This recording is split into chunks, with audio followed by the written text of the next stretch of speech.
श्री कृष्ण श्री कृष्ण श्री कृष्ण श्री कृष्ण। गुरुर्ब्रह्मा गुरुर्विष्णु गुरुर्देवो महेश्वरः गुरु साक्षात् परं ब्रह्म तस्मै श्री गुरवे नमः।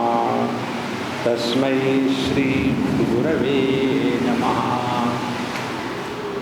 हम सभी के सभी अपने अधिकार की बात बहुत करते हैं।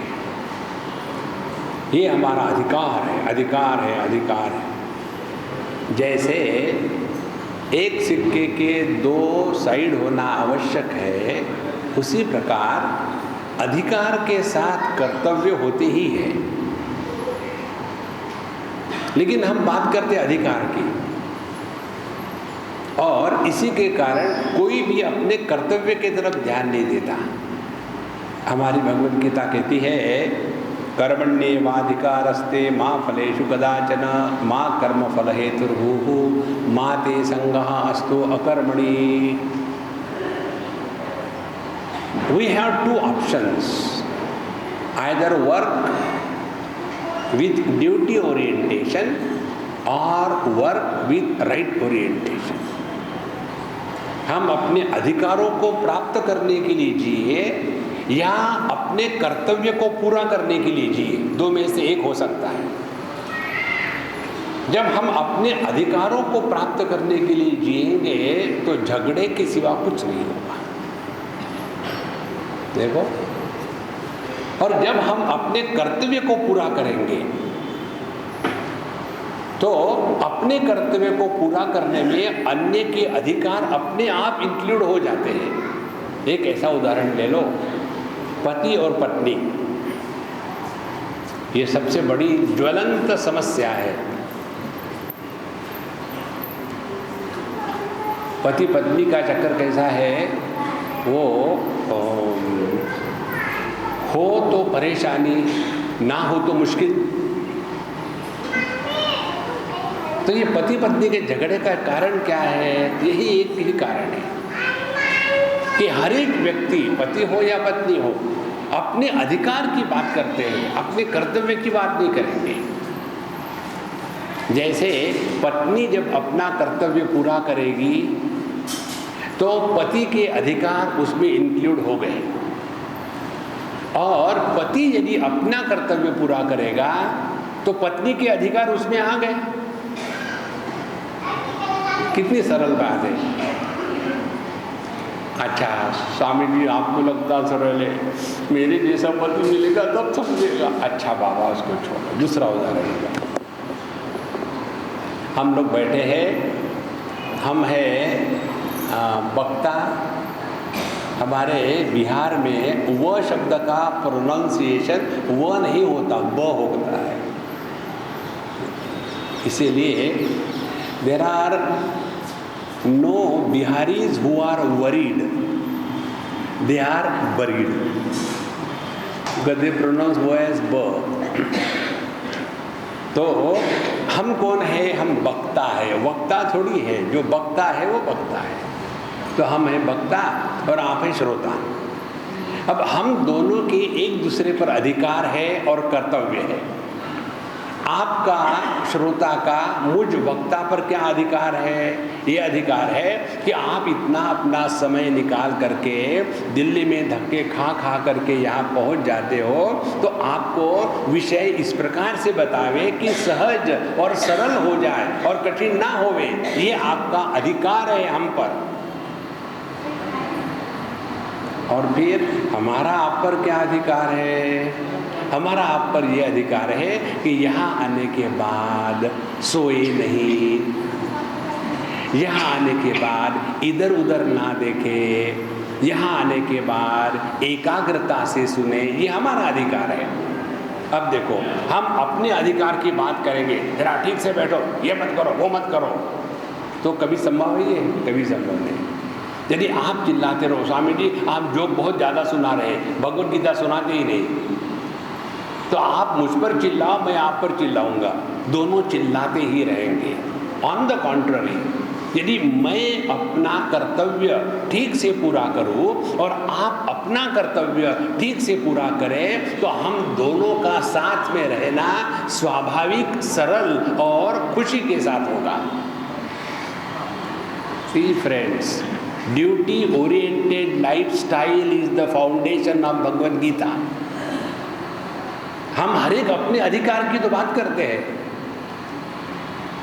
एक लड़की है, उसकी शादी हुई, प्रेम विवाह, अंग्रेजी में कहते हैं she has fallen in love। When you fall you get hurt, तो she had fallen in love।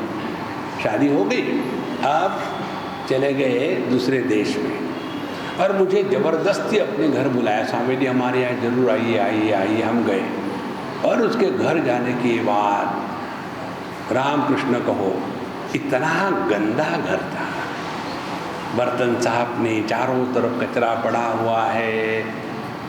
तो जब मैंने देखा सुबह सुबह उठ करके 4 बजे उठ के मैं चाय पीता हूँ, तो जब मैं 4 बजे उठ करके चाय पीने के लिए बैठा तो देखा किचन में एक बर्तन में एक ही आज चम्मच से चीनी घोल सको, तो इतने सारे गंदे बर्तन। तो मैंने अपने बाह ऊपर की सब बर्तन साफ कर ली पहली बार।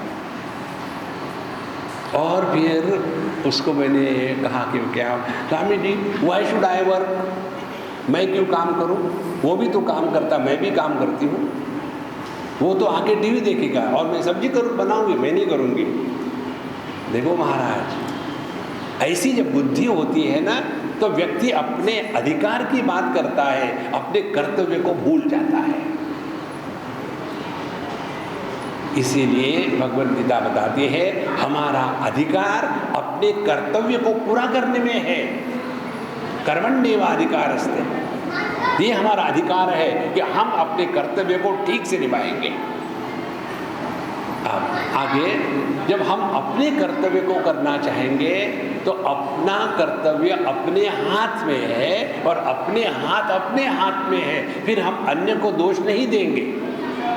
जब हम अपने अधिकार की बात करते हैं तो अन्य को दोष देते हैं कि गवर्नमेंट ऐसी है, गवर्नमेंट वैसी है, गवर्नमेंट ने सब बिगाड़ के रखा है।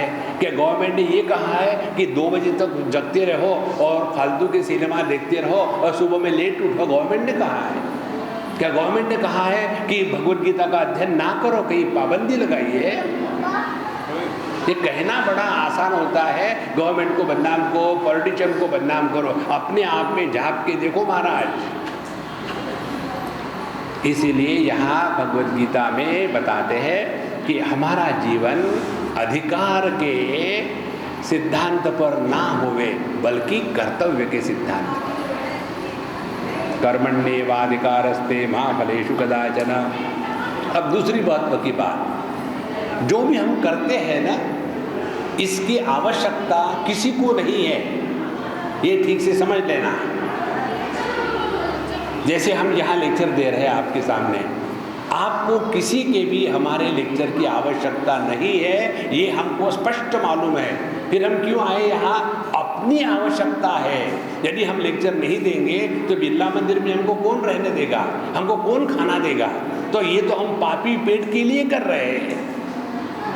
देखो महाराज, जब ये बात दिमाग में आ जाती है ना कि जो कुछ हम कर रहे हैं इसमें हमारी आवश्यकता है, दुनिया की नहीं है, तो अपने आप जीवन में एकदम नम्रता आ जाती है। और यदि हमारा ये अहंकार बना रहे कि हम तो बड़े 30 मार्का है और हम सबको ज्ञान सिखाएंगे, भगवान फेल हो गए, हम सिखाने वाले हैं। देखो एक जगह की बात है, एक बुढ़ाऊ था और अपने पोते में बहुत फंसा हुआ था। तो उसने मुझे कहा कि मेरा पोता ऐसा है, वैसा है, वैसा है। हमने कहा आपने मुझे बताया है, पूछा है कि क्या करूं? मैंने आपको स्पष्ट बताता हूं, ये चक्कर में मत पड़ना। उस पोते को उसके बाप के साथ, माँ के साथ रहने दो। 2 मिनट गए, प्यार किया, निकल जाओ। नहीं नहीं स्वामी जी, वो मेरा पोता मेरे सिवा बाथरूम नहीं जाता, मेरे सिवा दूध नहीं पीता। हमने कहा ये तुम्हारी भ्रांति है। बोले नहीं स्वामी जी, आपको क्या पता है, आपको थोड़ी पोता है।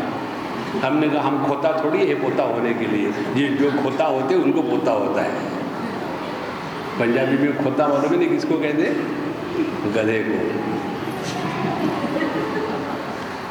देखो, और फिर भगवान की लीला देखो, 1 साल के बीच में ही फिर वो मुझे मिले कहीं, स्वामी जी पिछले बार आपने मुझे शाप दिया था।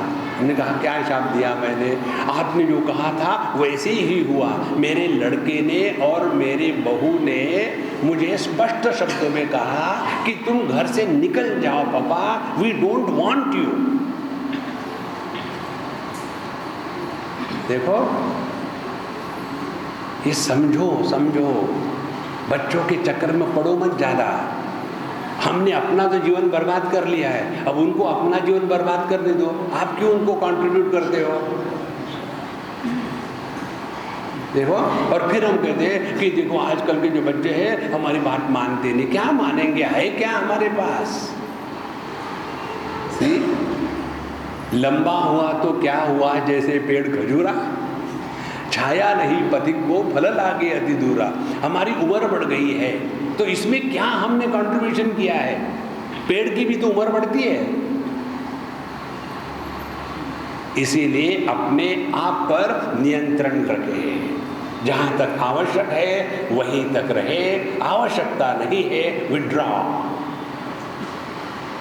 देखो, हमको कई बार लोग कहते स्वामी जी आप ऐसे क्यों जल्दी में होते हैं? जैसे यहाँ हमारा प्रवचन 28 को पूरा हो रहा है, 29 को सुबह हम यहाँ से निकल जाएंगे। नहीं स्वामी जी 1-2 दिन रह लेना, ये कहना अच्छा है उनकी तरफ से, लेकिन हमको समझ है वो इसीलिए कहते कि उनको मालूम है कि जाने वाले हैं। एक बार हमको किसी ने पूछा स्वामी जी आप सब जगह जाते हो, आपको इतना प्यार से और श्रद्धा से लोग बुलाते हैं, क्या सीक्रेट है? हमने कहा सीक्रेट ये है, हम वहाँ पहुँचने के पहले हमारे जाने की तारीख पक्की होती है। तो अगले को मालूम है हाँ 6 दिन के लिए आया है, डेफिनेटली जाएगा। यदि एक हुआ था बम्बई में, हम आए थे ऑस्ट्रेलिया से लंदन जा रहे हैं, 1 रात के लिए सिर्फ बम्बई में थे। तो हमारे फ्रेंड जो हमको लेने को आए, बोले स्वामी जी आप कितना दौड़ा भागी करते हैं, ना तो आपके कोई शिष्य है, ना तो कोई आश्रम है, ना तो कोई इंस्टीट्यूशन है, क्यों आप इतनी दौड़ा भागी करते हो? सुबह से शाम तक यहाँ से आए वहाँ गए, क्या आपको मिलता है? हमने कहा ठीक है अब मैं नहीं जाऊँगा, अब मैं तुम्हारे ही घर हमेशा के लिए रह लूँगा। नहीं नहीं नहीं ऐसी बात नहीं, ऐसी बात नहीं। एकदम घबरा गया कि मैं असल में रहने वाला हूँ। देखो, इसीलिए समझ लेना है हम अपने अधिकारों के लिए ना जिए, कर्तव्य के लिए जिए। और कर्तव्य किस लिए करने हैं? दुनिया को हमारी आवश्यकता नहीं है, हमको दुनिया की आवश्यकता है। देखो, लेकिन हम क्या सोचते हैं मेरे सिवा दुनिया का क्या होगा? कुछ नहीं होगा, दुनिया विल बी हैप्पी, लीव। और जब ये बात समझ में आ जाती है तो व्यक्ति के जीवन में एकदम नया सवेरा आ गया। फिर माँ कर्म फल हेतुर्भुः, फिर हम ये अहंकार नहीं करके मैंने ये किया, मैंने वो किया। हमने अपने बच्चों को बड़ा किया, माँ ने क्या किया? सुबह उठ करके आधा इंच खींचना, हाँ फिर छोड़ दिया। ऐसे होता है क्या बड़ा करना? क्या बिना माँ बाप के बच्चे बड़े नहीं होते? इसीलिए ये जो दुख का कारण है यही अपनी भ्रांति है कि मैं कर रहा हूँ। अब इतना कहा तो ठीक है जी, सब करने से दुख होता है इसलिए हम कुछ करेंगे ही नहीं। ये निकम्मा रहना ये उससे भी ज़्यादा पाप है। ये टेक्निक भगवान ने अर्जुन को बताई। और ये टेक्निक बताने के पश्चात सवाल ये आता है कि इस टेक्निक से क्या होगा और कैसे ये टेक्निक करनी है। तो कहते हैं योगस्थ कुरु कर्माणि संगम त्यक्त्वा धनंजय सिद्ध सिद्ध्योः समो भूत्वा समत्वम योग उच्यते। अब टेक्निक बताते हैं। कहते हैं योगस्थ कुरु कर्माणि, समझदारी से कर्म करने चाहिए। समझदारी से कर्म करने चाहिए माने कई बार जैसे लोग हमको मदद करने को आते हैं, जहाँ मदद करने को कोई दौड़ता है ना तो मेरा दिल बाहर आके अंदर जाता है, अब ये तोड़ने वाला है कुछ तो। शांति चाहिए, समझदारी चाहिए। देखो, अन्यथा इतनी हड़बड़ाहट होती है। रांची की बात है, एक सज्जन बहुत हमसे प्यार करते हैं, खूब सुनते हैं गीता, उपनिषद, सब कुछ, भागवत। हम आए, उतरे एयरपोर्ट पर और वो ट्रॉली पर अपना सामान रख करके जा रहे हैं। अरे स्वामी जी हटो हटो, हम लेंगे, हम लेंगे। हमने हड़बड़ाओ मत, धीरे से, नहीं नहीं नहीं आप हटो, आप हटो। हमको हटा दिया और फिर ट्रॉली ली तो हम आगे हो गए। अब उनको हमारे साथ भी चलना है और ट्रॉली भी ढकेलनी है और हमारे पैर में खड़ा होती है, जूते नहीं होते, तो पीछे से उसका लोहा इतने कस के लग गया कि खून निकलने लगा। 6 महीने तक मैं लंगड़ता रहा। तो मैंने, अरे बाप रे कितना जोर से लगा दिया। बोले स्वामी कोई बात नहीं, कोई बात नहीं, पैर मेरा है, कोई बात नहीं। योगस्थ गुरु कर्माणि, योगस्थ गुरु कर्माणि का तात्पर्य है ऐसा काम करे कि और दूसरा काम निर्माण न करे। इसीलिए जो हड़बड़ाहट करने वाले होते हैं, जो जबरदस्ती करने वाले होते हैं, उनको मैं 1 किलोमीटर दूर है, तुम वहां खड़े रहो, अंदर मत आना। देखो, योगस्थ गुरु कर्माणि का तात्पर्य है कर्म करते समय 3 समय पर ध्यान रखना है। कर्म करने के पहले, कर्म करते समय, कर्म होने के पश्चात। कर्म करने के पहले ये समझ ले दुनिया को हमारी आवश्यकता नहीं है, ये हमारी आवश्यकता है, इसीलिए हम कर रहे हैं। तो कर्म करते समय नम्रता आएगी। देखो, ये है योग। योग माने बॉडी को ट्विस्ट करना नहीं है, माइंड को स्ट्रेट करना है कर्म करने के पहले। दूसरी बात, कर्म करते समय मन एकदम शांत, प्रसन्न और संतुलित होवे। हड़बड़ाहट से नहीं होता काम। और तीसरी बात, जो भी कार्य पूरा हो गया, होने के पश्चात अपने मन में झांक के देखो, कहीं ऐसा भाव तो नहीं आया अब तो हम कभी हाथ ही नहीं लगाएंगे, ये आखिरी बार हो गया। ऐसा यदि हुआ तो हम गलत हैं। एक बार जैसे यहाँ कैंप हो रहा है, पूना में कैंप हो रहा था बच्चों का, उन्होंने ऑर्गेनाइज किया था 50 बच्चों के लिए और 250 बच्चे आके टपके। 50 कहाँ, 250 कहाँ, तो पूरा उनका कैलकुलेशन सब गलत हो गया। जब कैलकुलेशन गलत हो गया तो एक दूसरे को, दूसरा तीसरे को, तुमने ऐसा किया था, मैंने कहा था, ओ तूफान शुरू हो गया। और मैं तमाशा देख रहा था। जब मैंने देखा कि अब ये बॉम्ब ब्लास्ट होने वाला है तो मैंने इसको कहा कि देखो भाई 2 मिनट रुक जाओ, चलो सभी वॉलंटियर्स एक कमरे में जाएंगे, मीटिंग करेंगे। तो हम सब गए, हमने कहा ऐसे गोल बैठ गए राउंड में, ये बताओ कि ये कैंप सक्सेसफुल हुआ या नहीं हुआ, इसका क्या मापदंड है। कोई भी कार्य सक्सेसफुल हुआ या नहीं हुआ, इसको हम कैसा समझेंगे। देखो, एक ने कहा स्वामी जी ऑलरेडी सक्सेसफुल हो गया, देखो कितने बच्चे आ गए, हम तो इतना सोच भी नहीं सकते थे। एक का अर्थ था ज़्यादा लोग आए माने सक्सेसफुल हुए। दूसरे ने कहा कि लोगों ने, किसी ने डोनेशन दिया, पैसे भी आ गए, सक्सेस हो गई। और सबका जो जो बताना था। बोले स्वामी जी आपका क्या ख्याल है। हमने कहा भी हमारा ख्याल ऐसा है, कैंप शुरू होने के पहले हम प्रसन्न हैं, कैंप में आनंद और प्रसन्नता के सिवा कुछ भी नहीं है। कोई किसी को कोसता नहीं, कोई किसी को चिल्लाता नहीं, कोई किसी के दोष नहीं निकालता। और कैंप पूरा होने के बाद फिर कहेंगे यार अगले बार फिर करेंगे, ऐसे नहीं अब तो ये आखिरी बार हुआ, अगले बार मुझे मत बुलाना। तब जीवन में सफलता आती है। तो कर्म करने के पूर्व, करते समय और करने के पश्चात यदि अपने अंतःकरण की समता, समत्व, इक्वानिमिटी यदि बढ़िया बनी रहती है, तब हमने योगस्थ गुरु कर्माणि, योग में स्थित होकर के कर्म कर रहे हैं। देखो, योगस्थ गुरु कर्माणि संगम त्यक्त्वा धनंजय। और कैसे करना है टेक्निक बताते। संगम त्यक्त्वा, संगम त्यक्त्वा का तात्पर्य है आसक्ति अनेक प्रकार की होती है। एक आसक्ति है कि हम अमुक अमुक ही कर्म करेंगे, दूसरा हम ही करेंगे, दूसरा हाथ नहीं लगाएगा, तीसरा जैसा मैं चाहता हूँ वैसे ही सब कुछ होवे, दूसरा किसी को कुछ नहीं आता। एक उदाहरण दो आपको, कलकत्ते की बात है। मुझे फल काटना इत्यादि बिल्कुल अच्छा नहीं लगता, जिसके द्वारा हाथ गीले होते हैं वो काम मुझे अच्छा नहीं लगता, कभी नहीं लगा। इसीलिए चावल भी खाना हो तो मैं हाथ से नहीं खाता, चम्मच से खाता हूँ, हाथ खराब नहीं होने चाहिए। अब एक बार मुझे फल खाने का मौका पड़ा तो मैं थैले में ले आया। मैंने सोचा बाप रे, अब इनको धोना पड़ेगा, काटना पड़ेगा, और मैं अपने हाथ को देख रहा था क्या करूं। वहाँ एक बूढ़ा थे और बूढ़ाओं का स्वभाव मुझे मालूम था। उनका ये स्वभाव था कि उनके जैसा कोई दूसरा काम कर ही नहीं सकता।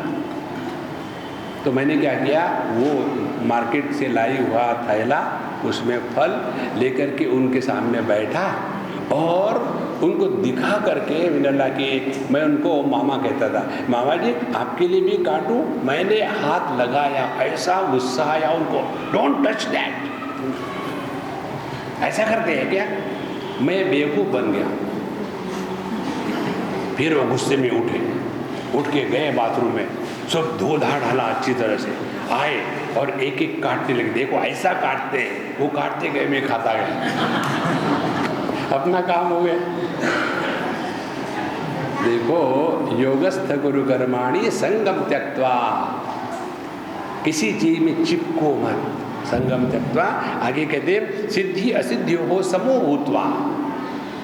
जब हम कुछ कार्य करेंगे तो कौन सी संभावना है, या तो वो सफल होगा या तो सफल नहीं होगा।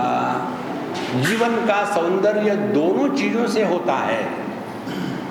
देखो, इसका आपको एक उदाहरण बताऊं मैं। एक बार हम बच्चों के साथ किसी मेले में गए, सब प्रकार के राइड्स में हम उनके साथ जाते रहे। फिर एक लड़के ने कहा, देखो स्वामी जी हमारे साथ सब जगह आ रहे हैं, अब हम स्वामी जी के कहने के अनुसार अगली राइड में जाएंगे। Swami ji now you tell where should we go. तो वहाँ एक दर्पण गृह था, आईना घर। हमने कहा चलो आईने घर में जाते हैं। और स्वामी जी डोंट बी डम, उसमें क्या है। तो दूसरा कहता है, स्वामी जी ने कभी कहा क्या, हमने जहाँ कहा वो आए ना, अब हमको उनके साथ जाना है। Okay sorry Swami ji, will go there. आए, पहला दर्पण, खड़े रहे तो एकदम लंबू बन गए, टेप वर्म के जैसे। देखो कैसे दिख रहा हूँ मैं। वहाँ से हटे, दूसरा दर्पण एकदम कद्दू बन गया। अरे देखो मैं कैसा दिख रहा हूँ। धीरे धीरे 10-12 दर्पणों में चित्र विचित्र भिन्न भिन्न विकृतियाँ दिखी, और आखिरी दर्पण में देखा तो उनका जैसा ओरिजिनल चेहरा वैसे देखा, बाहर आ गए एक के बाद एक। और फिर हमने कहा, ज्ञानियों कैसा लगा? स्वामी जी कितना मजा आया। जीवन का सौंदर्य इसमें ही है, थोड़े गम है, थोड़ी खुशियाँ, ये जीवन है। सिद्धि असिद्धि हो समो भूत्वा। जीवन में असिद्धि माने फेलियर होना आवश्यक है, उसके सिवा हम ठीक रास्ते पर नहीं चलेंगे। देखो, इसीलिए सिद्धि सिद्धियो समो भूत्वा समत्वम योग उच्यते। एक हम आपको प्रश्न पूछते हैं, यदि किसी को यूनिवर्सिटी में फर्स्ट पोजीशन लानी हो तो क्या करना पड़ेगा? क्या उत्तर होगा? अच्छी पढ़ाई करो। यही तो गलती है। जो कॉलेज के प्रोफेसर होते हैं या टीचर होते हैं, उनको तो सभी प्रश्नों के उत्तर मालूम होते हैं ना, तो वो कभी फर्स्ट आते हैं क्या? वो नहीं फर्स्ट आते। तो यूनिवर्सिटी में या कॉलेज में फर्स्ट आने के लिए क्या करना पड़ता है? पहली आवश्यकता है परीक्षा में बैठना पड़ता है। Unless you face the examination you cannot be declared first, is it not? पहली बात। दूसरी बात, इसी प्रकार से जब तक हमारे जीवन में परीक्षाएं नहीं आएगी तब तक के कैसे पता चलेगा कि हमारा आध्यात्मिक मार्ग ठीक चल रहा है। देखो हमारी स्पिरिचुअलिटी कैसी है, 5 स्टार स्पिरिचुअलिटी है। इधर से एसी, उधर से डीसी, उधर से यूसी, उधर से आईसी और आईसीआईसी बैंक, और फिर बैठ करके मेडिटेशन कर रहे हैं। Don't disturb, mummy is meditating. और वहाँ मम्मी का मेडिटेशन चल रहा है और बाथरूम में पानी का एक एक बूंद प्लास्टिक के बकेट पर संगीत कर रहा है, ठक ठक। और मम्मी का जो गर्मी का पारा है चढ़ रहा है, ठक। कितने बार बताया इस नौकरानी को, मानती है, ठक। क्या हो रहा है? मेडिटेशन। एक सज्जन ने हमको कहा, स्वामी जी हमारा रिकॉर्ड है, आज तक हमारा एक भी एक्सीडेंट नहीं हुआ। हमने कहा भाई कांग्रेचुलेशंस, क्या सीक्रेट है? तो उसकी पत्नी ने बताया। उसकी पत्नी कहती है, स्वामी जी इन्होंने आज तक गराज से बाहर कार कभी निकाली ही नहीं। तो क्या एक्सीडेंट होगा? इसी प्रकार से जीवन में जब दुख आते हैं ना, उन दुखों के साथ रह करके पता चलता है कि हमारी आध्यात्मिक प्रगति हो रही है या नहीं हो रही है। ध्यान से सुनना। इसीलिए साधक के लिए जीवन का प्रत्येक प्रसंग एक परीक्षा है। हम जाकर के ऐसा थोड़ी कहेंगे, नहीं जी आपने डिफिकल्ट प्रश्न दे दिए, सिंपल सिंपल दो। जैसे एक छोटे बच्चे ने अपने गुरुजी को कहा था, गुरुजी ने पढ़ा दिया क्लास में ब्लैक बोर्ड पर, देखो मैं तुमको गणित पढ़ाता हूँ, फिर होमवर्क करके ले आना। गणित पढ़ाया, 1 + 1 2, 11 + 11 22, 111 + 111 222। समझ में आ गया? हाँ गुरुजी समझ में आ गया। फिर उनको होमवर्क दिया, 7 + 9, दूसरा 28 + 94, तीसरा 225 + 358 करके ले आओ। दूसरे दिन सबने किया, किसने नहीं किया? एक लड़के ने हाथ ऊपर किया। क्यों नहीं किया तुमने? गुरुजी सिंपल सिंपल तो आपने कर लिया, डिफिकल्ट डिफिकल्ट हमको दिए हैं। देखो जीवन के प्रत्येक प्रसंग को परीक्षा के रूप में लेंगे। ध्यान से सुनना, आध्यात्मिक जीवन पार्ट टाइम प्रोफेशन नहीं है, it is a full time प्रीऑक्युपेशन।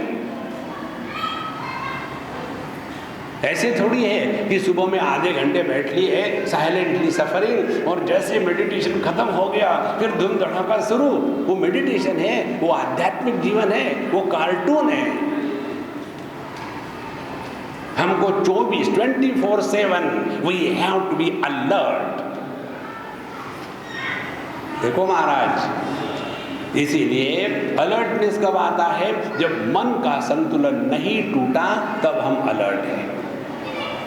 सिद्ध सिद्ध्यो समो भूत्वा समत्वम योग उच्यते। इसीलिए रोग क्या हुआ? कल हमने देखा, ममता यह रोग है, और इससे निपटने के लिए जो दवाई है उसका नाम है समता। देखो, और यह समत्व जिसके जीवन में टिका है वही आध्यात्मिक जीवन चल रहा है।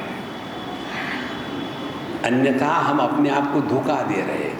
बाहर से बहुत सारे आभूषण पहन लिए, जैसे ये लेडीज़ लोग शादी के लिए जाती है ना, 8-8 घंटे जा कर के वो लाइन में खड़ी रह करके ब्यूटी पार्लर में जाएगी, और फिर जा कर के वहाँ शादी में जब मैं कभी जाता हूँ, अपनी तो नहीं करी, पब्लिक की देख कर ही खुश हो जाते हैं। तो जब वहाँ जाते हैं, अरे बाप रे कितना इसको पकड़ सकते हैं, बिल्कुल डॉल के जैसे चलते हैं, कितना उसमें हमने मेकअप किया। इतना मेकअप करने के बाद किसी ने तारीफ नहीं करी तो? पहले मुझे ये सब बातें मालूम नहीं थी, अब मैं प्रोफेशनल हो गया हूँ। अब मुझे मालूम है किसको क्या कहने से लोग खुश होते हैं। देखो, तो जैसे शादी में जाने का मेकअप होता है, इसी प्रकार से हम लोगों का आध्यात्मिक मेकअप होता है। आध्यात्मिक मेकअप ये है कि सर के ऊपर में टीका लगा लिया, गले में मालाएं पहन ली, ना हाथ में थैला रख दिया, और एक अम्मा है दिल्ली में कि बम्बई की बात है शायद, अब आजकल दिखती नहीं, पता नहीं कहाँ गई वो, सबके साथ झगड़ा करती है। और उसके बाद आएगी नमस्कार करने के लिए, जब नमस्कार करने के लिए आएगी तो ऐसी बोलेगी जब कि मैं सुनूं, और वो चाहे कि मैं उसको पूछूं, लेकिन मुझे मज़ा आता है लोगों को चिढ़ाने में। आई कीप टोटली इनडिफरेंट आकर के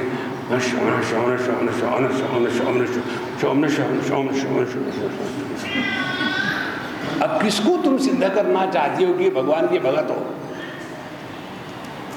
ये बाहर का जो मेकअप होता है ना, वो आध्यात्म नहीं है। कबीर जी के जीवन की एक घटना है। उनको मिलने के लिए मिडिल ईस्ट से कोई एक मुल्ला जी आ गए, और कबीर महाराज तो मस्त फकीर थे, तो उनके पास आए। तो जैसे पता चला कबीर जी को कि वो आ रहे हैं, तो उन्होंने अपने घर के दरवाजे के पास ही एक सूअर को बांध के रखा। उनको भी लोगों को चाबी भरने में बड़ा मजा आता था, तो सूअर को बांध के रखा था। मुल्ला जी आए, जैसे मुल्ला जी आए उनको बड़ा गुस्सा आया, अरे क्या कर दिया कबीर तुमने, दरवाजे के बाहर ही गंदगी। तो उन्होंने कहा गंदगी को दरवाजे के बाहर ही रखो, अंदर में सुंदरता चाहिए। अंदर की सुंदरता क्या है? समत्वम योग उच्यते। मन में किसी भी कारण से किसी भी प्रकार के विकार न आवे, समत्वम योग उच्यते। यह समत्व करना नहीं पड़ता, इसके तरफ ध्यान देना पड़ता है। देखो, जिसके बारे में आप एकदम अवेयर हो जाते हैं ना, वो चीज आपको परेशान नहीं करती। We lack awareness. एक उदाहरण ले लो,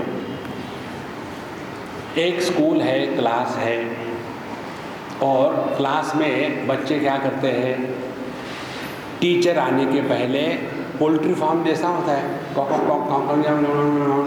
कैसे लगता है कि पोल्ट्री फार्म चल रहा है, और उसमें से एक बच्चा कहता है सर आ गए, चुप हो गए। अब हुआ क्या, जहां सर आ गए ये कहा तो बच्चे अपने व्यवहार के में एकदम जागृत हो गए, नहीं I can not talk now. ध्यान से सुनना। इसी प्रकार से यदि हम एकदम अवेयरनेस में रहे, हमारे हृदय में रहने वाले कन्हैया लाल जो शब्द का उच्चारण होता है उसके उच्चारण के पहले वो सुनते हैं। जो हमारे मन से विचार जाता है उस विचार के जन्म होने के पहले परमात्मा उस विचार को पहचानते हैं। जो हम कर्म कर रहे हैं, कर्म करने के पहले ये कर्म क्या होने वाले हैं इसको जानने वाला अंदर बैठा है। उसके बारे में यदि हम जागरूक हो जाओ तो कोई भी गलत कार्य, गलत शब्द और गलत विचार आपके अंतःकरण में आ ही नहीं सकता। Remaining in this utter awareness is called as spiritual life. देखो संतो, इसीलिए जितना हमारा मन सहज और शांत रहेगा उतने हम अवेयर रहेंगे। अपने पतंजलि महर्षि इस स्थिति को कहते हैं ऋतंभरा प्रज्ञा। ऋतंभरा प्रज्ञा माने ऐसा जो संत है वो कॉज और इफेक्ट, कार्य कारण के दृष्टि से नहीं कार्य करता, उसके जीवन की जो अभिव्यक्ति है इट इज स्पॉन्टेनिटी। स्पॉन्टेनिटी को कहते हैं संस्कृत में ऋतंभरा प्रज्ञा, इंट्यूटिव नॉलेज।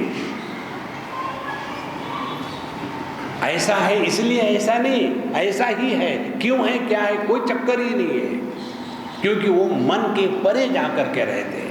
इसीलिए सिद्ध सिद्ध्यो समो भूत्वा समत्वम योग उच्यते। और दूरेण यवरम कर्म बुद्धि योगा धनंजय बुद्धौ शरणम अन्विच्छ कृपणा फलहेतवः। इसीलिए अपने जीवन में सबसे महत्व की बात यदि कोई होगी तो बुद्धि माने समझदारी। समझदारी से कर्म करो तो उसको कहते हैं कर्मयोग। समझदारी से प्रेम करो तो उसको कहते हैं भक्ति योग। समझदारी से डिसिप्लिन रखो तो उसको कहते हैं अष्टांग योग। और समझदारी से अपने स्वरूप का चिंतन करो तो उसको कहते हैं ज्ञान योग। सब में समझदारी आवश्यक है, क्योंकि सभी दुख का एकमात्र कारण है नासमझी। जो हमारी गलत फहमियाँ है वही हमको कष्ट देती है। इसलिए बुद्धौ शरणमन्विच्छ, अपने बुद्धि को ठिकाने पर ले आओ। जहाँ बुद्धि को हमने ठिकाने पर लाया वहाँ जीवन एकदम बदल जाता है। देखो कितने बार हम सबके जीवन की ये अनुभूतियाँ हैं, गलत फहमियों के कारण हम एक दूसरे से बिछुड़ जाते हैं, दूसरा कुछ कारण नहीं होता। किसकी बात है, कोई मुझे बता रहा था, स्वामी जी हम दोनों में बड़ा झगड़ा हो गया। झगड़ा होने के बाद वो चले गए, मैं चली गई, और फिर एकदम दूसरे दिन समझ में आया एक दूसरे के सिवा हम एक मिनट नहीं रह सकते, और फिर दोनों आ गए, I am so sorry, I am so sorry. झगड़ा करने के लिए जो लीगल पार्टनर होता है ना, उसको पति पत्नी कहते हैं। इसीलिए झगड़ा होता है, इसीलिए एक दूसरे से बिछड़ मत जाना, वो जीवन की आवश्यकता है। झगड़ा नहीं करोगे तो क्या करोगे, टाइम पास अच्छा हो जाता है। देखो बुढ़ापे में जो पति पत्नी होते हैं ना, उनको देखने जैसी चीज़ है। इनका झगड़ा इतना प्यारा होता है। एक बूढ़ा हो, दोनों मर गए, उनकी मैं आपको कहानी बताता हूँ। दक्षिणी थे, केरला के। वो जो अम्मा थी वो मुझे कहती थी, स्वामी जी आपने भगवान कृष्ण से बात करी है कभी? हमने कहा हाँ करी है। बोले फिर आपको समझ में आएगा। बोले क्या? बोले जैसे मैं आपसे बात कर रही हूँ ना, वैसे मैं भगवान कृष्ण से बात करती हूँ। हमने कहा यू आर ग्रेट अम्मा। बोले no I am not great. बोले माई हस्बैंड इज ग्रेट। कैसे? इनके कारण मुझे भगवान की प्राप्ति हुई। कैसे? फिर उन्होंने बताया। बोले ये इतने खुसट है, जब मैं शादी होके आई तो किसी से बात नहीं करना, कहीं जाना नहीं, कोई मैगजीन नहीं, कोई भगवान की तस्वीर नहीं, किसकी पूजा नहीं, तुम्हारे लिए मैं ही भगवान हूँ, और अपना फोटो रख दिया, मेरी पूजा किया करो। और इन्होंने मुझे ऐसा किया तो मैंने ये सोचा अब जिंदगी भर मुझे इसी राक्षस के साथ रहना है, या तो झगड़ा करके रहूं या तो शांति से रहूं। तो मैंने ये स्वीकार किया शांति से रह लो। और फिर जब भी चले जाते थे ऑफिस में, दरवाज़ा बाहर बंद करके, तो न्यूज़पेपर जो होता है, न्यूज़पेपर में सिनेमा के एडवर्टाइजमेंट आती है ना, पहले होता था भगवान के हरिश्चंद्र का त्याग, ऐसे कोई कोई हिंदी सिनेमा के चित्र आते थे, तो उसमें कहीं कृष्ण का फोटो दिखा तो मैं वो काट के रखती थी और उसके साथ बात करती थी, क्योंकि दूसरा कोई है ही नहीं बात करने के लिए। धीरे धीरे बात करते करते ऐसा कुछ हो गया कि फिर मैंने पेड़ पौधे लगाना शुरू कर दिए। चौथे मंजिल पर रहती है और छोटे से गमले में उसके द्वारा जो बनाना के पेड़ लगाए, उसको बनाना आते थे, जिसको ग्रीन थंब कहते हैं। कुछ भी वो लगाए वो फलित होना ही है। और कहती थी स्वामी जी ये सब सिद्धियाँ मुझे प्राप्त हो गई मेरे पति के कारण। यदि ये मुझे सभी के जैसे बाहर भटकने देते हैं तो मैं भी सामान्य स्त्री के जैसे हो जाती। आज मैं अपनी छाती पर हाथ रख के कहती हूँ कि जैसे भगवान के, जैसे हम आपके साथ बात करते वैसे भगवान से बात करते। फिर बोले देखो मेरा अलमीरा, उन्होंने अलमीरा बोला, पर मेरे पास 2 साड़ी के सिवा कुछ नहीं, और करोड़पति है घर के, भिखारी नहीं है। बोले मुझे जगत की किसी भी वस्तु व्यक्ति में कोई इंटरेस्ट नहीं है, इसीलिए मेरा पहला गुरु यदि कोई है तो मेरे पति देव। जब ऐसा कहा अब पति की बारी आई। बोले स्वामी जी इसके जगह यदि दूसरा कोई होता, यहाँ तो मेरा खून कर देता, यहाँ तो मेरे से डाइवोर्स ले लेता। मैं कितना क्रूर हूँ मुझे मालूम है, फिर भी इसने एक भी शब्द मेरे अगेंस्ट नहीं कहा। देखो बुढ़ापे में इन दोनों का झगड़ा जब मैं सुनता था ना, बड़ा आनंद आता था। एक दूसरे के सिवा एक मिनट नहीं रहेंगे, लेकिन एक दूसरे की गलती के सिवा दूसरी बात ही नहीं करेंगे, और दोनों का टाइम पास हो रहा है। देखो जीवन का सौंदर्य इसमें है, इसीलिए समझदारी चाहिए। ना समझी होगी तो वो खाना खाते समय मुंह बजाता है, इसीलिए डाइवोर्स। कई लोगों को खाना खाते समय भटक भटक करने की आदत होती है, कुत्ते के जैसा करते हैं। अब है वो पीछे जन्म के संस्कार है, वो क्या करेगा बेचारा, उसको लेकर के डाइवोर्स हो रहा है। इसीलिए बुद्धौ शरणम अन्विच्छ, अपने बुद्धि से जीवन को चलावे, ना कि बेवकूफी से। बुद्धौ शरणम अन्विच्छ कृपणः फल हेतवः। और सवाल ये है, जहाँ कोई बाबा जी मिला, धड़ाल से प्रश्न फायर कर दिया, स्वामी जी इसका अर्थ क्या है, आप ढूंढो। Swami ji how to control mind, why you should control my mind. No no no, आपका नहीं, मेरा माइंड मैं कैसे कंट्रोल करूं, आपके माइंड को कंट्रोल करने को आप जाने, मैं क्या जानूं। नहीं नहीं नहीं स्वामी जी कुछ बताओ। मैं क्या बताऊं, माइंड इज योर्स। हमको चाहिए प्री डाइजेस्टेड फूड, ताकि डायरेक्टली इंट्रावेनस दे दे, कुछ पचाने की भी चक्कर ना हो। थोड़ी तो मेहनत करें, डिस्कवर, अंग्रेजी में कहते हैं सेल्फ डिस्कवरी। डिस्कवरी का तात्पर्य क्या है, ये अज्ञान के पीछे ढका हुआ है, अज्ञान को स्वयं को हटाना पड़ेगा, तो जो नित्य उपलब्ध परमात्मा तत्व है वो अपने आप प्रकट होगा। किसी को पूछने से कुछ नहीं मिलता, आप ढूंढ के निकालो।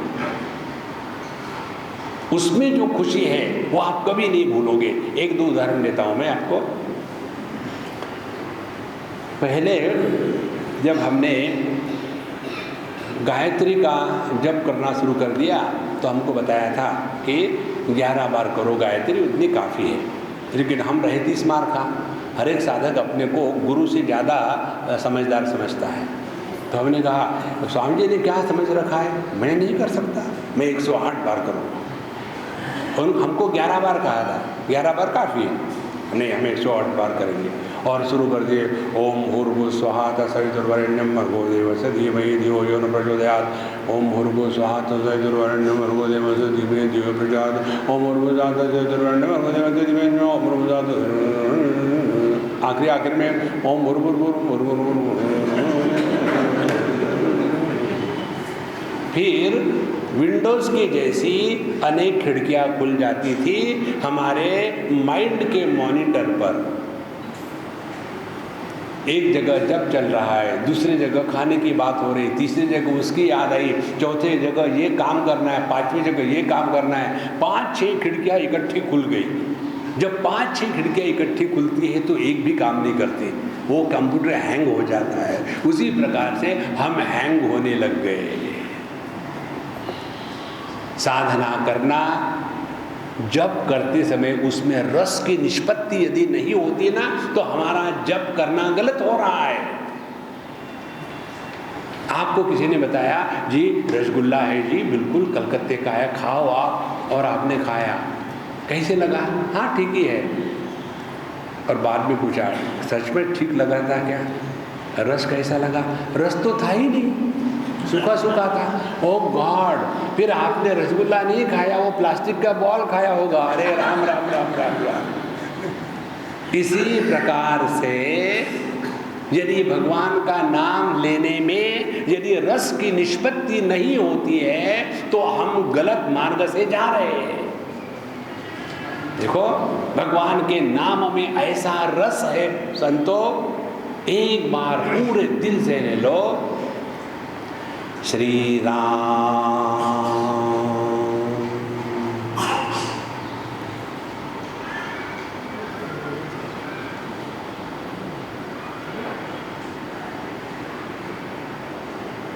परमात्मा पूर्ण है, उनका नाम और अर्थ जब प्रकट हो जाते हैं तो पूर्ण होने के कारण अगली वृत्ति निर्माण नहीं होती। तब कहीं भगवान का नाम ले रहे हैं। लेकिन ये हमको मालूम तो होता नहीं, पुस्तकों में थोड़ी मिलता है। फिर हम लगे रहते मुझे पूरा करने जाओ, कृष्ण कृष्ण कृष्ण हरे हरे, हरे राम राम राम हरे हरे, हरे कृष्ण कृष्ण कृष्ण हरे हरे। झटका मारे जा रहे और करे जा रहे, उससे कुछ नहीं होने वाला है। लेकिन लोग तो कहते हैं ना, भगवान के नाम से आदमी बचता है। ये तो बात बिल्कुल ठीक है। कैसे बचता है? महात्मा लोग भगवान के नाम के कारण शिष्यों से बचते हैं। शिष्य कौन होते हैं? भगत कौन होते हैं? जा करके महात्माओं का सर खाएंगे। तो महात्मा लोग कहते हैं भगवान क्या करूं? भगवान कहते हैं इसको मंत्र दे दे। फिर उसको मंत्र दिया जाता है, देखो बेटा तुम जो हो ना मेरी स्पेशल हो, इसलिए तुमको स्पेशल मंत्र, ऑर्डिनरी मंत्र नहीं, महामंत्र, जैसे कोला महाकोला, उसी प्रकार से नॉट मंत्र, महामंत्र। और ये लंबा मंत्र दे दिया, हरे राम राम राम हरे हरे। बेटा रोज 36 माला किया करो। कैसे? एक एक, ओम श्री राम जय राम, एक, ओम श्री राम जय राम, दो, 108 और 36। एक सज्जन ने मुझे कहा, स्वामी जी इसमें कौन सी कठिन है? मैं तो रोज 24 माला करता हूँ और हरे राम राम राम हरे की। कितना टाइम लगता है? 2 मिनट। हमने कहा कंप्यूटर को फीड करते हो क्या? क्लिक कर दिया, कंप्यूटर का हो गया। जब बोले नहीं, मुझे समझ में नहीं आ रहा आपको क्या डिफिकल्टी है। मैंने बताओ कैसे करते हो? तो उन्होंने अपनी माला निकाली जेब से, समझो ये माला है। माला निकालने के बाद बताया मैं ऐसे करता हूँ, हरे राम राम राम हरे हरे, हरे कृष्ण कृष्ण कृष्ण हरे हरे। 4 बार हो गए। देखो, इसीलिए भगवान का नाम रहने में जब रस निर्माण होता है ना, तब हम ठीक चल रहे हैं। और ये बात पुस्तकों में नहीं मिलेगी, आपको ढूंढनी पड़ेगी। हमको खाना पूर्ति नहीं करनी है, एक एक प्रभु का नाम लेते समय संपूर्ण उसमें लग जाए। देखो, बहुत धीरे धीरे, हमको किसी को हिसाब नहीं देना है। फिर देखो कैसा आनंद आता है। सिद्ध सिद्ध्यो समो भूत्वा समत्वम योग उच्यते, बुद्धौ शरणमन्विच्छ कृपणाः फलहेतवः। तो हम अपना विचार क्यों नहीं करते? जब पका पकाया मिलता है तो क्यों विचार करें? थोड़ी तो मेहनत करें, थोड़ी करें मेहनत। और मेहनत बाहर के जगत में नहीं, अपने मन को देखें। यही सब साधना है। सावधानी में जीना माने साधना। अत्यंत सावधान होकर के रहना है। क्या आप ऐसी कंप्लेन कर सकते हैं कि मैं 200 पौड़ियाँ चढ़ के ऊपर चला गया, सिर्फ एक आखिरी पौड़ी में मेरा ध्यान जरा निकल गया, तो पूरे नीचे आओगे। अब माने हमने 200 पौड़ियाँ ध्यान लेके ऊपर चढ़े, किस पर उपकार किया है क्या? उसके बाद भी ध्यान रखना ही है। We have to remain alert throughout life. देखो, बुद्धौ शरणमन्विच्छ कृपणाः फलहेतवः। अच्छा महाराज, और जो व्यक्ति बुद्धि युक्तो जहाँ ये उभे सुकृत दुष्कृते तस्मात् योगा ये युज्यस्व योगः कर्मसु कौशलम। जो समझदारी से काम करता है वो अपने जीवन में पाप और पुण्य दोनों भी निर्माण नहीं होने देता। ध्यान से सुनना, चाहे आपको लोहे की चेन से बांधा हो या तो सोने की चेन से बांधा हो, आप तो बंधे हो ना। जितना पाप का बंधन है उतना पुण्य का भी बंधन है। इसीलिए यहाँ कहते हैं बुद्धि युक्तो जहाँ थी उभे दोनों सुकृत दुष्कृते। तो समझदारी क्या है? समझदारी यही है, कर्म करते समय कर्म का महात्म्य है, अपना महात्म्य नहीं है। जिस कर्म में मैं पैदा नहीं होता, उस कर्म में पाप पुण्य पैदा नहीं होते। आप लोग तो सब करते हैं ना, पूजा पोथी इत्यादि। उसमें जब पूजा को बैठो तो पंडित जी पहले क्या करते हैं, आपके हाथ में चावल या फूल दे करके आपसे संकल्प बुलवाते हैं। अमेरिका की बात है, एक छोटे से विलेज में हम गए, अपने इंडियन थे वहाँ 10-12 NRI मालूम किसको कहते हैं, नॉट रिक्वायर्ड इंडियंस, NRI। तो 2-4 इंडियन थे वहाँ पूजा हो रही थी, और पूजा के लिए पंडित तो कोई था नहीं। एक सिंधी सज्जन थे, बुढ़ाऊ थे, गए थे अपने लड़की के पास। अब वहाँ गए, बाबूजी हम लोग तो ये सत्यनारायण की पूजा करना चाहते हैं, लेकिन किसको आता नहीं। बोले मुझे सब आता है, फिक्र मत करो। और फिर उन्होंने यहाँ देखे देखे कहा, हाँ आप लोग यजमानीन बैठी और उनके हाथ में चावल दे करके और फिर अब संकल्प बुलवाना है। लेकिन इंडियन लोगों को इतना ही मालूम है, जो भी हाथ पे दिया प्रसाद करके खा जाओ। तो जैसा उस पंडित जी ने हाथ में चावल दिए संकल्प बोलने के लिए, खा गए। अरे राम राम, संकल्प खाते नहीं, करते हैं। तो पहले संकल्प किया जाता है कि मैं अमुक अमुक का पुत्र, अमुक अमुक देश में, अमुक अमुक काल में, अमुक अमुक तिथि में, अमुक अमुक कार्य के लिए तैयार हो गया हूँ और अमुक अमुक कर्म करिष्ये। संकल्प होने के पश्चात ही कर्म सिद्ध होता है। देखो, ऋषशृंग ऋषि ने दशरथ जी के लिए पुत्र कामेष्टि यज्ञ किया था। पुत्र ऋषि को नहीं हुए, दशरथ जी को हुए, क्योंकि यजमान दशरथ जी थे। तो किसी भी कर्म में कर्म तब होता है when it is authenticated by the doership. तो कर्म क्या हो गया, क्रिया जमा कर्तृत्वाभिमान इज इक्वल टू कर्म। जिस क्रिया के साथ कर्तृत्वाभिमान जुड़ता है उसको कर्म कहते हैं। और कर्म जहां हुआ, हमको सबको कर्म फल मिलता है, क्रिया फल नहीं मिलता। तो क्रिया और कर्म में क्या फर्क हो गया?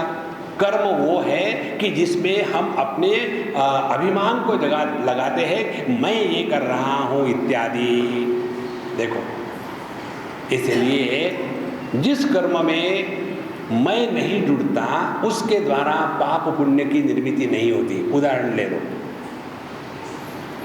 एकादशी के दिन, आजकल नवरात्र चल रहे हैं, नवरात्र के दिन गलती से आपने खाना खा लिया, भूल गए, ओ गॉड मैंने खाना खा लिया, मेरा व्रत टूट गया, अब क्या हो गया? कुछ नहीं, पाप हो गया। नहीं, ऐसे मत करो,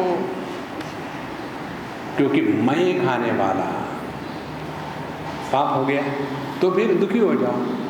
अच्छा, एकादशी के दिन आपने चावल खाया तो पाप किया, लेकिन पेट में खाना जाने के बाद 3 संभावना है। एक तो कॉन्स्टिपेशन, दूसरा डिसेंट्री, तीसरा डाइजेशन। यदि आपके पेट में खाना गया और आपको कॉन्स्टिपेशन हो गया तो पाप है क्या कॉन्स्टिपेशन होना? या डिसेंट्री हुई तो पुण्य है? नहीं, क्योंकि मैं खाना पचा रहा हूं, ये भाव कभी निर्माण नहीं होता। जिस क्रिया के साथ मैं नहीं जुड़ता उसको कर्म नहीं कहते। और जब कर्म होता ही नहीं तो पाप पुण्य कहां से आएगा? इसीलिए बुद्धि युक्तो, समझदारी से जो जीता है, जहाँ की यह सुकृत दुष्कृते, उसके जीवन से पाप पुण्य दोनों निकल जाते हैं। और फिर तस्मात् योगा युज्यस्व योगः कर्मसु कौशलम, ऐसे समझदारी के साथ जियो, यही कर्म की सुंदरता है। ये तो कर्म कैसा करते हैं हम? झाड़ू लगाने के लिए लिया हाथ में झाड़ू, स्वामी जी हम आपका कमरा साफ कर देंगे। हम अपने घर में जहाँ भी रहते हर एक को हाथ नहीं लगाने देते, क्योंकि हमको इतना अनुभव हो गया है। कई बार जैसे हमारी बैग भरनी, अब हर 8 दिन में हम 2 बार बैग भरते खोलते हैं। स्वामी जी हम आपके बैग भर देंगे, और वो कहाँ रख देंगे भगवान को भी नहीं मिलता है। इसीलिए अपना काम जब स्वयं करो तो धीरे धीरे धीरे सब कुछ समझ में आ जाता है। तो यहाँ कहते हैं योगः कर्मसु कौशलम, माने क्या? झाड़ू लगाने के लिए झाड़ू लिया, चारों तरफ से निकाला कचरा और पूरे घर में फैला दिया। योगः कर्मसु कौशलम। यहाँ तो अच्छा जी मैं कर देती हूँ आपको सब्जी काट के, सब्जी काटने के लिए बैठे, अपनी ही उंगली काट दी और फिर बाबा जी दौड़ रहे हैं बैंड एड के लिए। योगः कर्मसु कौशलम। देखो ऐसा कर्म करे कि जिसका प्रभाव हम पर ना पड़े, यही कौशल्य है। अन्यथा 2 मिनट का काम और उसके बाद 1 घंटे की मेहनत, ऐसा नहीं होना चाहिए। योगः कर्मसु कौशलम। कर्मजं बुद्धियुक्ता ही फलं त्यक्त्वा मनीषिणः जन्मबन्ध विनिर्मुक्ताः पदं गच्छन्ति अनामयम्। तो जिन्होंने इस प्रकार से समझदारी से कर्म किए हैं उनके जीवन में पाप पुण्य धीरे धीरे खत्म होने लग जाता है। जिसके अंतःकरण से पाप पुण्य दोनों समाप्त हो गए हैं उसके लिए अगला जन्म पिछला जन्म ये केवल कहानी रह जाती है। एक उदाहरण से समझ लो, हमने किसी का खून किया, ये उदाहरण है, नहीं किया, मच्छर भी नहीं मार सकता जिसको मारेगा। हमने किसी का खून किया, खून करने के बाद एक लॉयर को हायर किया, लॉयर ही कहते हैं ना कि लॉयर कहते हैं, तो एक लॉयर को हमने हायर किया और फिर उनको कहा जी मुझे बचाओ। तो लॉयर क्या कहेगा? हमारा क्लाइंट निर्दोष है, यही कहेगा ना, और उसके बाद विचार करेगा। तो ये सब कुछ हम ट्राई कर रहे थे, वो होने के पहले ही पुलिस ने हमको चारों तरफ से घेर लिया और कह दिया बाबा जी ज़्यादा स्मार्ट मत बनो, चारों तरफ से घेर गए हैं, आपके सब फ़ोन टैप हो गए हैं, सब रिकॉर्ड हो गया है और आपने जिस वकील को कहा था वो भी हमारे ही साथ है, इसीलिए अपने आप को कानून के हवाले कर दो। जब ऐसा कह रहे थे और हम अंदर बैठे बैठे कमरे में अब क्या करें क्या करें क्या करें, जा तो नहीं सकते, हमने उठाई पिस्तौल, अपने को ही मार दिया डुम। जब हमने अपने को मार दिया और फिर बड़ी आवाज़ हुई, फिर पुलिस दरवाज़ा तोड़ के अंदर आ गई। आने के पश्चात फिर वो फाइल पर क्या रिपोर्ट लिखेगी? क्रिमिनल डिसीज्ड, फाइल क्लोज्ड, पाप पुण्य दोनों गायब। इसी प्रकार से जिसका मैं डिसीज्ड हो गया है उसके लिए पाप भी नहीं पुण्य भी नहीं। तो पाप से निकल जाने के लिए पुण्य और पुण्य का अभिमान न होवे तो हम पाप पुण्य के परे चले जाएंगे। इस प्रकार से कर्मजं बुद्धियुक्ता ही फलं त्यक्त्वा मनीषिणः, ऐसे जो मनीषी है, समझदार है, बुद्धिमान है, वो जन्मबंध विनिर्मुक्ताः पदं गच्छन्ति अनामयम्। फिर वो इसी जीवन में जीते जी एकदम प्रसन्नता की पराकाष्ठा में जीते हैं। उनके लिए ना तो कोई लाभ है ना तो कोई हानि है, ना तो कोई अपना है ना तो कोई पराया है। इसीलिए समझदारी से जीना यही भगवद गीता हमको सिखाती है। ना समझी से ना जिए। अच्छा महाराज अर्जुन को कहते हैं यदा ते मोहकलिलं बुद्धिर्व्यतितरिष्यति तदा गन्तासि निर्वेदं श्रोतव्यस्य श्रुतस्य च। हे अर्जुन, तुम्हारे बुद्धि में कीचड़ इकट्ठा हो गया है। मोह कलिल माने कीचड़। जब तुम्हारे बुद्धि से ये मोह का कीचड़ निकल जाएगा, मोह का क्या कीचड़ है? मोह का उसका रूप समझ लो। अभी मोह किसको कहते हैं? पहला मोह भूतकाल को वर्तमान में खींचने का जो मूर्खता का प्रयत्न है उसको कहते हैं मोह। देखो ये जवान और बूढ़े लोगों में तालमेल क्यों नहीं जमता? क्योंकि ये बूढ़े लोग हमारे जैसे हमेशा वही पुरानी बातें, स्वामी जी जब हम छोटे थे ना तो हम मुट्ठी भर पैसे ले जाते थे और इतना बस्ता भर के सामान लाते थे। आजकल क्या ज़माना आ गया है, वो हम बस्ता भर पैसा ले जाते हैं और मुट्ठी भर सामान लेके आते हैं। ऐसा एक बुढ़ाऊ ने कहा। तो उसके पोते ने कहा, दादाजी आप घास लाते होंगे, हम कंप्यूटर की चिप लाते हैं, इसीलिए वो महंगी होती है। देखो, तो ये पुरानी बातों को कब तक के खींचेंगे? सबसे बड़ी साधना हम आपको बताते हैं, अपने भूतकाल के बारे में कभी मत बोलो और किसी के भूतकाल के बारे में कभी मत पूछो। देखो, एकदम आपका मन हल्का हो जाएगा। जहां भी जाकर के देखते हो, देखो 2 4 10 लोग इकट्ठे हो गए, एक आदमी बताता है, यार मैं जब आ रहा था ना झंडे वाले में, इतनी भीड़ थी, उधर से एक बस आई और एक कार के ऊपर चढ़ गई, भयानक एक्सीडेंट हो गया। अब उसने सुनाया, दूसरा चुप बैठेगा, ये तो कुछ भी नहीं, मैं उधर से मेट्रो से आ रहा था, मेट्रो जंप नीचे मार करके किसके ऊपर चढ़ी और फिर ऊपर चढ़ गई। माने एक्सीडेंट में भी अपने कंपटीशन है। जहां मैं है वही संसार है। और ये मैं कैसा होता है? मैं होता है भूत का बोझा, जिसके सर पर चढ़ गया है उसको मैं का भूत लग गया है। देखो, इसीलिए ये बड़ी आवश्यक बात है कि हम नित्य निरंतर वर्तमान में रहे। तो यहाँ कहते हैं यदा ते मोह कलिलम, तो मोह ये है पुरानी बातों को इस समय कंपेयर करना। एक गुजराती पिताजी, अमेरिका की कैलिफोर्निया की बात है, हमको कह रहे थे, हम उनके यहाँ गए खाने के लिए, तो दोपहर का 12:30 का टाइम था। हमने कहा भाई तुम्हारे पुत्र दिखते रहे। बोले स्वामी जी वो अपने कमरे में सो रहा है, जाके देख लो आप। तो मैं गया, huge structure 6+4+, diagonally sleeping in bhujangasana on his bed, दोपहर को 12:30 बजे। तो जब ऐसा सो रहा था वो, तो मैंने पूछा भाई बीमार है क्या? मेरे सामने बीमार नहीं है, हमेशा ऐसा ही आलसी है, यूजलेस है। तो मैंने सोचा कि अब ये अपने पुत्र का पुत्रायण शुरू करेंगे रामायण के जैसा, उससे पहले भागो। हमने चला भाई खाने में क्या बनाया दिखाओ जरा, एकदम विषय बदल लेना चाहिए। हम गए, खाने के लिए सब तैयार किया और कहा मैंने आप भी खा लो। बोले नहीं नहीं स्वामी जी आप खा लो। ठीक है, हम तो खाने के लिए आए हैं। हमने अपना लिया, खाना शुरू कर दिया।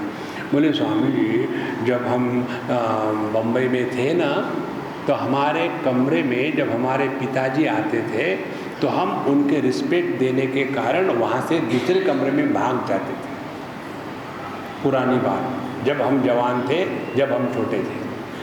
आज मालूम है क्या स्थिति है? जब मेरा बेटा मेरे कमरे में आता है ना, तो मैं भाग के चला जाता हूँ। बताने ये क्यों हो रहा है ऐसा? हमने कहा बिल्कुल सिंपल है। क्या? तुम्हारा जन्म जो है ना वो भागने के लिए हुआ है। पहले बाप के कारण भागे, अब पुत्र के कारण भागे। भागम भाग, भाग सिंह, भागते रहो। इससे कोई निकलता थोड़ी है। भूत की स्थिति का कंपैरिजन वर्तमान में नहीं हो सकता। यही मोह है। दूसरी बात मोह की, हम वर्तमान को भविष्य में ढकेलना चाहते हैं। जो व्यक्ति समय के अनुसार अपने आप को नहीं बदल सकता वो इस जगत में नष्ट हो जाता है। जो शब्द यज्ञ वेदों में आता है, जमीन में गड्ढा करके अग्नि जला करके उसमें आहुति दे दो, यही यज्ञ शब्द का फिर से प्रतिपादन भगवान कृष्ण ने भगवत गीता में कहा है। यज्ञ माने गड्ढा करके अग्नि जलाना ही नहीं है, यज्ञ माने आदान प्रदान का संतुलन, उसको यज्ञ कहते हैं। जीवन में केवल पाना ही पाना नहीं, देना भी है। ये यज्ञ की सिद्धांत की बात है। तो जो व्यक्ति समय के अनुसार अपने को नहीं बदल सकता वो व्यक्ति जगत में रहने के लायक नहीं है। एक बार हम कहीं जा रहे थे और पहाड़ों में थे, किसी कारण से रुकना पड़ा। तो वहाँ एक पीपल का पेड़ था और हमने हमारे मित्र को दिखाया, हम देखो पीपल का पेड़ है, देखो इसमें तुमने क्या सीखा। तो उन्होंने कहा कि स्वामी देखो ना, ये जब पेड़ छोटा था ना तो उसको जानवर खाए नहीं, इसलिए चारों तरफ से लोहे का पिंजरा लगा दिया था। लेकिन गवर्नमेंट इतनी यूजलेस है, अब वो पेड़ बड़ा हो गया फिर भी उसको हटाया नहीं। फिर यही तो गवर्नमेंट की गलती है। हमने कहा यही सीखा तुमने, गलती गवर्नमेंट की। फिर आपने क्या सीखा है? हमने कहा मैं बताऊँ आपको, लोहा उस पेड़ से ज़्यादा तगड़ा है ना, लेकिन वो पेड़ उस लोहे को खा रहा है, क्योंकि लोहा पेड़ के तने के अनुसार बढ़ नहीं सकता। तो जो व्यक्ति समय परिस्थिति के अनुसार अपने आप को नहीं बदलता, वो जगत में रहने के लायक नहीं। सर्वाइवल ऑफ द फिटेस्ट, यही मोह है। हम चाहते हैं वर्तमान भविष्य में रहे, ऐसा कभी नहीं होगा। कितने लोग जो हिंदू धर्म को सर के ऊपर लेके नाचते हैं, उनके लिए हिंदू धर्म क्या है हमको बताते हैं। स्वामी जी आप अपने लेक्चर में बता देना कि हम हिंदू जो लोग हैं ना, अपने जो बाल है ना, लड़कियां बाल काटती है। हमने कहा महात्मा जी, बाल काटने से यदि हिंदू धर्म खत्म होता है तो खत्म होने लायक ही है। बाल काटने से धर्म खत्म नहीं होता। देखो, और फिर क्या कहेंगे, पहले हमारे ज़माने में लोग पगड़ी पहनते थे, हम पहनते हैं क्या? पुरुष पगड़ी नहीं पहनेंगे तो हिंदू धर्म बना के रखा है, और लड़कियों ने बाल काटे तो हिंदू धर्म खत्म हो गया। हमने अपनी धोती छोड़ दी और पैंट पहनने लग गए तो हिंदू धर्म टिकाना है, और उन्होंने बेचारे छोड़ करके पैंट पहन लिए तो हिंदू धर्म का सत्यानाश हो गया। ये जो मूर्खता है, यही मोह है। समय के अनुसार हमको बदलना पड़ता है। यदा ते मोह कलिलम बुद्धिर्व्यति तरिष्यति। तो ये 3 प्रकार का मोह है। एक, भूत को वर्तमान में खींच के लाना। दूसरा, वर्तमान को भविष्य में ढकेलने का प्रयत्न। और तीसरी बात यह है कि हमारा जो दृष्टिकोण है वही ठीक है, बाकी गलत है। ये 3 चीजें मोह की होती है। अर्जुन तीसरे में फंसा था। अर्जुन का दृष्टिकोण क्या था कि मैं अपने दादा को, अपने गुरु को कैसे मारूं, ये उसका मोह था। लेकिन भगवान की दृष्टि क्या थी? युद्ध के मैदान पर कोई दादा नहीं होता, कोई गुरु नहीं होता। युद्ध के मैदान पर केवल योद्धा होते हैं। तो वो अपने इस मोह को छोड़ने को ही तैयार नहीं, और उसी में फंसा हुआ है। जैसे हम अपने देहात्म भाव को छोड़ने को तैयार नहीं, और कहते हैं आध्यात्म जिएंगे, कितने भी झटके खाओ कुछ नहीं होने वाला। इसके बारे में अत्यंत सावधान होकर के जीना है। देहात्म भाव ही हमारे दुख का मूल कारण है। Let us not live as body, let us live through the body. Let us not live as mind, let us live through the mind. जीवन में एकदम परिवर्तन आ जाएगा।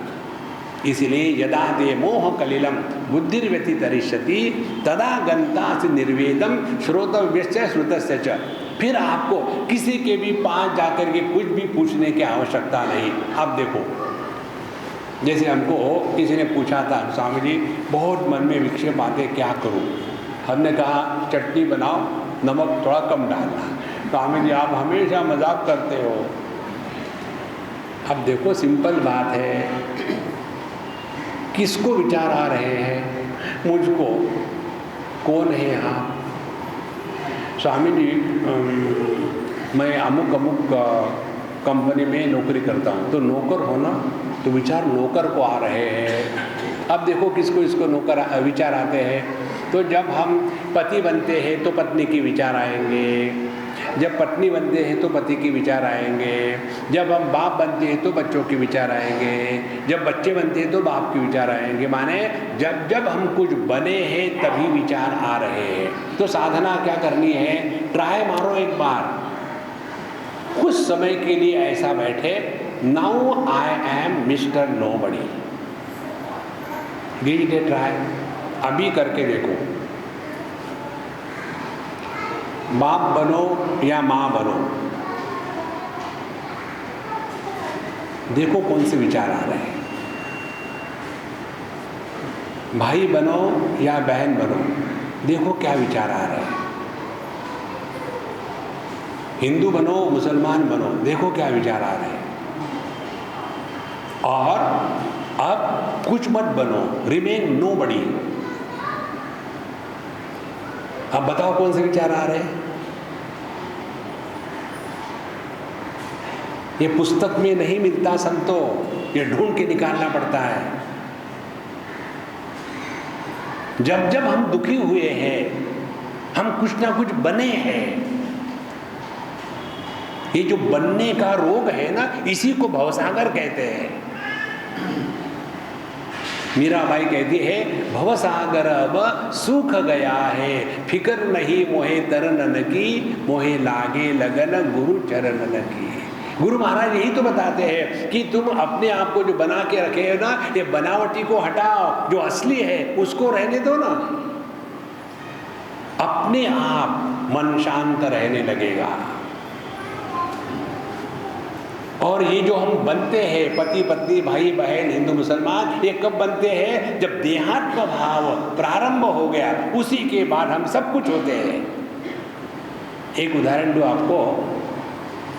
एक लड़की कैथोलिक, हमारी बहुत अच्छी फ्रेंड, नाम भी उसका कैथरीन था। वो उसका पति, दोनों हमसे बड़े दोस्ती करते हैं। और एक बार हमारे लेक्चर चल रहे थे उसी शहर में जहाँ वो रहती थी, तो उसके पति टैक्सी चलाता था। तो उसने मुझे देखा और रोका, कहा स्वामी जी आपके कैथी को बच्चा हो गया है। अब वेरी गुड, कॉन्ग्रेचुलेशंस, मैं आपको मिलने आऊँगा। अभी तो नहीं आ सकता, मेरे लेक्चर के बाद आऊँगा या 2-4 दिन के बाद आऊँगा। फिर वो कभी लेक्चर में नहीं आया हमारे। फिर मैं शाम को लेक्चर से बाहर आया, वो बाहर खड़ा था। स्वामी जी क्या हो गया? उसको बहुत ब्लीडिंग हो रही है। हमने कहा फिर उसके मामा को, पिताजी को, माँ को, किसको बुलाओ और खून चढ़ाओ। स्वामी जी वो सब आ गए हैं, खून मैच भी होता है, लेकिन कहते हैं हम कैथलिक हैं, हम किसको खून नहीं देंगे। हमने कहा वो लड़की मर रही है, कुछ करो। हमने कहा देखो जीसस से प्रार्थना करो कि मेरा खून उसके साथ मैच हो जाए, करो प्रार्थना। चलो हम गए हॉस्पिटल में, भगवान की दया से हमारा खून उसको मैच हो गया। हमने कहा लो खून लगाओ, वो लड़की बच गई। फिर हमने उसके साथ हमेशा की तरह मजाक करना शुरू कर दिया है। कैथरीन, बोतल क्रिश्चियन और अंदर का खून हिंदू, अब तुम कौन हो?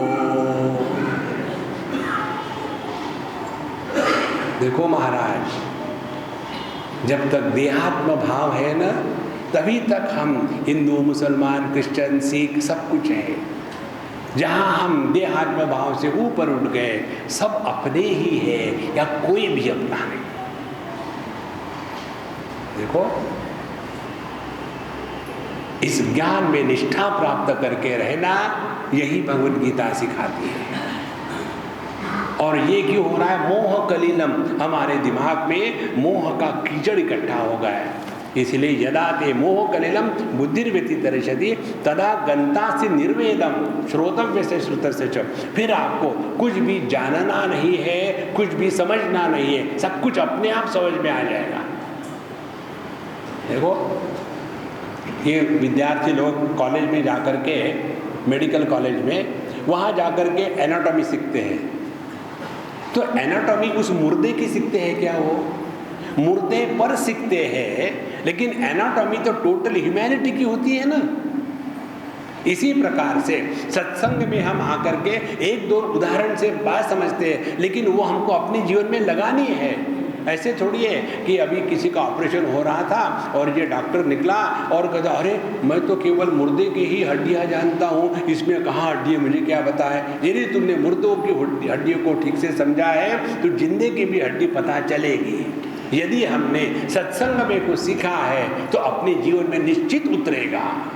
हम सीखते नहीं, नाम के लिए हम सीखा है लेकिन सीखते नहीं। इसलिए तदा गंता से निर्वेदम श्रोतव्य से श्रुतस्य च। सभी समस्या का समाधान अपने अंतःकरण में है, बाहर कहीं नहीं है। केवल अंदर झांकने की कमी है। जब ये बात समझ में आ जाती है ना, तब समझ लेना जीवन में एक नया सवेरा खुल गया है। यही है नवरात्र। और इस नवरात्र में आने के पश्चात एक एक जो अज्ञान का पर्दा है उठते उठते उठते उठते 10वां दिन आया तो विजयादशमी, उस दिन हम जीत गए हैं। यही जीवन का सौंदर्य है और यही जीवन में उतारना है। बाकी की बातें कल के एपिसोड में। ओम पूर्णमदः पूर्णमिदं पूर्णात् पूर्णमुदच्यते पूर्णस्य पूर्णमादाय पूर्णमेवावशिष्यते। ओम शांति शांति शांति। हरि ओम। श्री गुरुभ्यो नमः। हरि ओम।